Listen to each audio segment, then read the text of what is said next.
Okay. Kuf Beis and Beis 102b. We'll do a few lines here with the time we have left.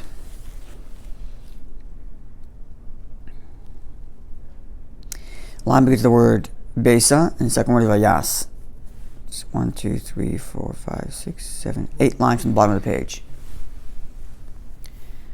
So we're discussing Achav, his life, and his mistakes.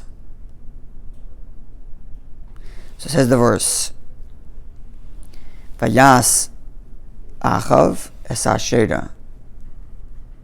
Achav built or made the Ashera. Ashera is a tree that was a popular form of idol worship at the time. Yosef Achav, and Achav did more, or added lasas to do, lahachas es Hashem Elokei Yisrael, to anger God, the Lord of Israel.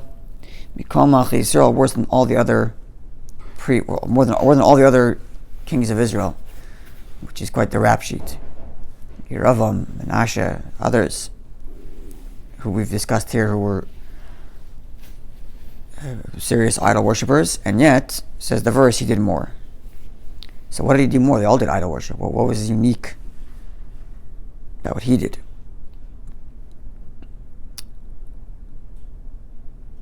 So Amar Bechin says, sorry, the verse reads, he was worse than all the other kings of Israel than there was before him. Okay, end the verse. So comments the Gemara, Amar Bechin comments, so what did he do that was so terrible, that was worse than anybody else? So says the Gemara, Shekosov al Dalsei Shimron, he wrote on the doorsteps, or on the doorposts of the cities of Shimron, quote, Achav kafir b'elokei Yisrael. Achav denies the God of Israel. And I think the next line is part of what he wrote. V'lafichach, therefore, in lechelek b'elokei Yisrael, he has no portion in the God of Israel. I'm not sure if that's the Gemara's comment or that's still part of his quote.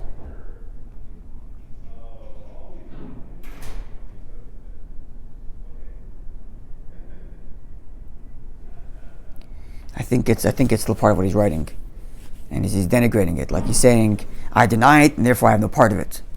Like, leave me out of it.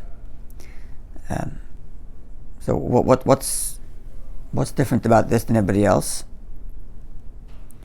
I haven't seen, I'm sure there are many commentators, but offhand I would think two things. Number one is the fact that he, in other words, he puts idol worship all over the place, so it's people's free choice. You want to go there, you don't want to go there. But when you're putting it at the entranceway, announcing that the king here is done with this whole God and Jewish thing, so now you're taking it a step further and putting it in people's faces. That could be one reading. Another reading, perhaps, is as odd as it sounds, but it seems like at the time, people would worship idols and still believe in God. Yeah. They'd go both directions. That's why I said that. Yeah, why you either believe in Hashem or believe in exactly. God only, but it's true. Both. It seems even true of the kings before, like Menashe. It seems believed in Torah, or was it Menashe? Yeah. Who taught about who came to in the dream? Yeah, that's right, Menashe. Yeah. Is Menashe or not Achav? So it seems like they believed in Hashem even as they were worshiping idols. Rabbi explained it as well. What it started. They believed in Hashem. These were the helpers, and eventually forgot about that. Yes, I don't know if that's what it means here. I think it's more like. But Jews knew about Hashem. So I think it's more like it's more like how, to a lesser degree, we have the same hypocrisy in a way. We know everybody does mitzvahs and everybody does avedas. Because you have a godly soul and you have an animal soul. I don't. You have to ask Rachi. I thought I knew it, but I don't. Like to some degree, we all have this hypocrisy on some level. We do mitzvahs and we do avedas. And, we understand, as wrong as it is, I'm not justifying it, but we understand that we have an animal soul, we have a godly soul. There's a part of us that wants to serve Hashem, and there's a part of us that wants to be selfish, and sometimes the part of me that wants to serve God wins, and sometimes the part of me that wants to serve selfish. So the part of me that wants to worship itself wins. So to a degree, the idol worship was a similar thing, right? We kept describing it earlier, that idol worship wasn't simply some philosophical denial. It was a real lust and desire that they wanted to do it because it felt good or on some spiritual way. Wasn't there the physical? There's also the physical aspect of it also. women are men as Yeah, well. there was- the attraction for znus. There was all- so that's the reason. But I Right. saw muttered what is for Arias. What I'm saying is that's right. So all this points to that's right. Now justified. So all this points to that the idol worship wasn't necessarily, not necessarily to mean that the person didn't believe in Hashem. It just meant the person succumbed to a certain, to certain inclination, certain desire, certain selfish, which we don't appreciate today. Thank God. But we have other issues that we worship. Sure. We worship fame and dollars and all kinds of other things. But idol worship was in that vein. It wasn't the philosophical denial of the Enlightenment. That's not what it was. And therefore, in addition to worshiping idols, which in itself is a terrible behavior, to succumb to that kind of taiva, to succumb to that kind of desire, there's a double issue here, where he's saying, I'm out of that. So it's like the person saying, I'm fully sold to my animal soul, and the godly part of me not giving anything to it. As opposed to the person who's saying, I have godly soul, I want to do this, and sometimes I fall, and sometimes, right? This is a statement in public, I'm done with this. And maybe that's perhaps why it's even worse than everybody else. Like communism, same idea. A person can be like, there were Jewish communists initially, but eventually communists brought it to the power, and it eradicated the belief in Hashem completely. Right. Well, communism, for many, there were even some religious communists, Sure, religious Jews from Yidden. You combine the two, it's not a contradiction, but it would change it. Many of them thought that it would save them. It would be the end of pogroms. It would be the end of Jewish. Everybody's equal. So how could why would there be a pogrom? That's thing. But then what it came to was actually they forced the Jews to deny Hashem completely, like with Rabbi and so on. Yeah. That was the difference. The same idea, but the original attraction has a positive thing, and then eventually There wasn't a positive thing. The attraction to the animal, no, the attraction to idol worship wasn't. But Vodazor is only by analogy. No positive thing at all. There was no positive. It was just a desire. It was a desire thing either. But the same principle it leads to eventually denial of Hashem. Okay. The verse reads, "Vayivakesh es Achaziyahu." The verse describes that Achaziyahu was looking for Achav.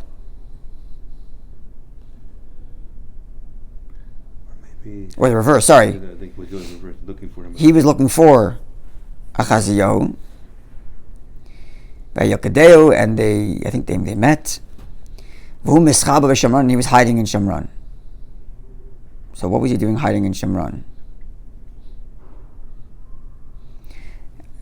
Could be I'm missing something in the verse here, because I'm quite sure Achav was hiding.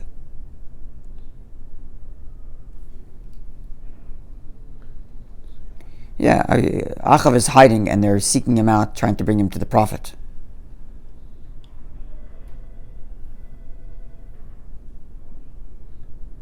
No, maybe I'm wrong with that. No, they brought him to the other king. There was a usurper king.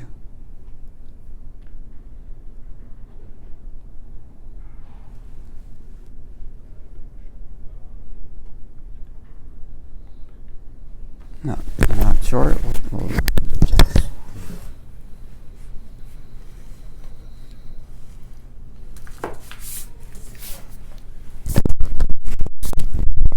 I read it the first time, I didn't notice any problem, and now I see the problem. Sorry? I agree, the context is not clear. Yeah, when I read the first time, I read clearly. I don't know what happened. Now it's not reading as clearly. Let's see. Something is missing here. Question brings over here.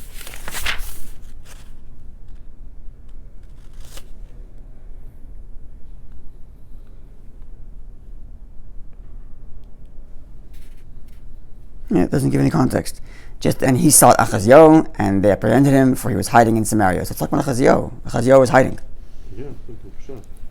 I thought it was talking about Achav, but I guess it introduces Achaziyahu now. Okay. They're looking for a fellow named Achaziyahu, and he's hiding. They caught him when he was hiding. Okay, what was Achaziyahu doing when he was hiding? God willing, we'll get some more context tomorrow. But as for the verse itself, they were looking for him, they found him, he was hiding. What was he doing? Amr Rabbi Levi says, She'ekaider Askaris, he would go through a Torah scroll, erase every time the name of Hashem was mentioned, Right. and he put names of various idol worship in its stead. It's quite the quite the thing to be doing. So who's this Achizahu? I am not 100% sure. We'll get context tomorrow, God willing. Okay. I apologize for not having it now. Okay. Okay, so we'll conclude with the next line about Menashe. which is the third king, who the Mishnah mentions does not have a share in the world to come. Right? Yerovam, Achav, and Menashe. And each of those kings before we mentioned their names and why they were called by that name. I don't know if we did it to Achav yet. Yeah, we did. No, we did, yeah. Because he made, right, where is it? Yeah, there's Achle, Shemayim, and Afla, but Right. and someone understands it literally, exactly said. It's half and half. It was like both to Hashem and both to Hashem.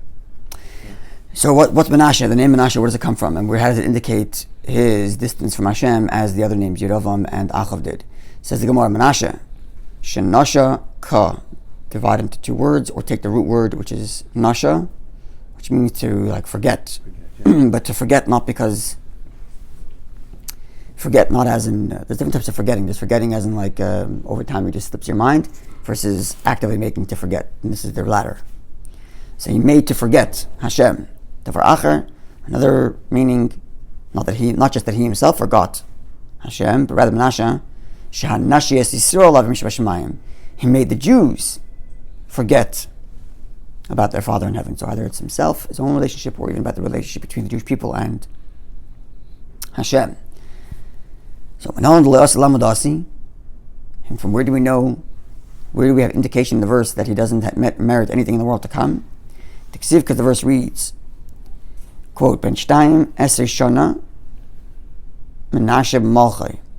Menashe was 22 years old when he became king. The Chamishim V'chamesh Shana Malach B'Yerushalayim. Sorry, Shtei Mesrei, not what did I say? 22. Sorry, Shtei Mesrei is 12. Yeah, sorry, 12 years old becomes king, and the Chamishim V'chamesh Shana Malach B'Yerushalayim, and he was king for 55 years. Okay, then the verse reads, V'yasera harav asher b'nei Hashem, and he did that which was negative in God's eyes. Kasher asa Achav melech Yisrael, just like Achav, the king of Israel also did. So the Gemara is comparing Achav, the verse, is comparing Achav to Menashe to Achav. That Menashe was bad, just like Achav. Ma'achav ein lechelek l'mahaba, just like Achav has no share in the world to come. And over there we quoted verses that indicate quite clearly that he has that. Vayazov, the verses that he was abandoned and he was cut off. So just like Achav has that, Af Menashe and Lechelek L'Mahaba, so too Menashe doesn't have any share in the world to come. Why was the first verse important? About how old he was. The main thing is that the verse compares him to Achav. That, God willing, tomorrow, because that verse itself will be indication, at least according to some opinions, that he actually does have a share in the world to come. So the Gemara first brings this verse as an introductory verse, and then brings the verse which supports the notion that he didn't have a world to come, didn't have a share in the world to come, and then we're going to go back, Menashe, Yeah. comparing him to Achav to prove that he doesn't have a share in the world to come. But then we're going to go back to the original verse we quoted earlier, which is going to indicate to us, at least according to some opinions, that he does have a share in the world to come, and some powerful words about Teshuvah going to come. A wonderful day and easy fast, everybody.